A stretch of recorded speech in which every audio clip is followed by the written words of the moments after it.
What is going on in Belarus? Well, Alexander Lukashenko, the so-called last European dictator, not quite accurate. I think we can say Vladimir Putin has a horse in that race. But Alexander Lukashenko is an authoritarian dictator of Belarus, sometimes known as Belorussia or White Russia. Alexander Lukashenko is actually the only president in the history of Belarus. Belarus has never been an independent country in history until the collapse of the Soviet Union. It had been a dependent Soviet state, but really did not have its own historical roots the way a lot of the other Soviet states did, the so-called Baltic states, Estonia, Latvia, Lithuania, and so forth. Belarus, again, also known as Belorussia or White Russia, declared its independence from Russia during the collapse of the Soviet Union.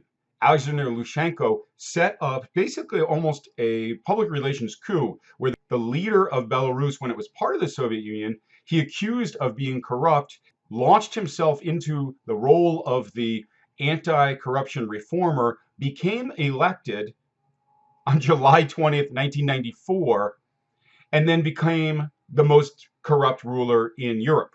He has been, quote unquote, elected 6 times, 26 years. He has been the dictator president of Belarus. In fact, at one point in between Yeltsin and Putin, as Yeltsin was losing power in Russia and Putin was gaining power, Lukashenko even floated the idea of remerging with Russia so that he could put himself in the position as the president dictator of Russia. He was Putin before Putin was Putin. Belarus, as I said, is in Eastern Europe. It's surrounded by Russia, the Ukraine, Poland, Lithuania, and even a little bit of Latvia. The capital is Minsk. The population is highly urban, but it's also landlocked. And it's also, like most former Soviet nations, it is highly industrial, highly educated, but not very wealthy. But when we talk about electoral corruption, this guy wrote the book. We can teach electoral corruption through Lukashenko. Again, I said he's been elected 6 times. In 1994, he may or may not have won 80% of the vote. Who knows? He was the reform candidate at that point, where people were very anti-Soviet, anti-communist. But in 2001, he allegedly won 77% of the vote, and his opposition candidate got 16. Lukashenko, in 2006, allegedly got 84.4% of the vote. And we're supposed to believe his challenger only got 2.6. In 2010, Lukashenko supposedly got 80.44, and we're supposed to believe his challenger got 2.45. In 2015, Lukashenko gets 84.14. Wow, this guy really likes 8s and 4s in his phony electoral victories. And we're supposed to believe that his challenger only got 4.8% of the vote. Well, this year, in fact, just this weekend, Lukashenko was allegedly reelected with 80.1% of the vote. And his challenger allegedly only got 10.1% of the vote. The fact is, people are tired of him. His country is the 8th poorest country in Europe. They have over 600 COVID fatalities, and which may not sound like a lot to Americans because of our large population. We have 300 plus million Americans. Belorussia, has 9.2 million people.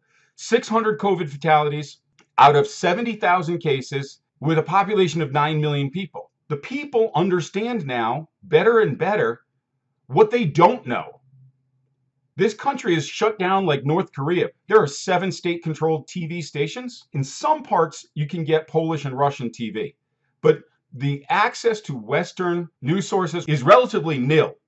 However, when we look at these statistics, remember who the neighbors are. The neighbors are Poland and Russia, Latvia, Lithuania. And it's often the neighbors that have a lot to say in influencing international or channeling international pressure against rogue regimes. In the elections this past weekend, allegedly, as I said, Lukashenko won. However, his challenger has not been seen in public. She's missing. We literally do not know where his challenger is. Is that what you do when you win an election? While understandably, the election has been criticized by the United States, Germany, the UK, and other world leaders in democracy, it is most notable that Lithuania and Poland, neighbors, have come out criticizing the results of this election.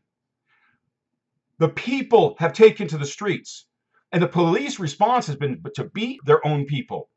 One man was murdered by being clubbed by the police of Belarus. The military has been seen on the streets of Belarus. The most important player here is Vladimir Putin in nearby Russia. He has so far kept his mouth quiet. He is the person that props up Belarus in much the same way that China props up North Korea.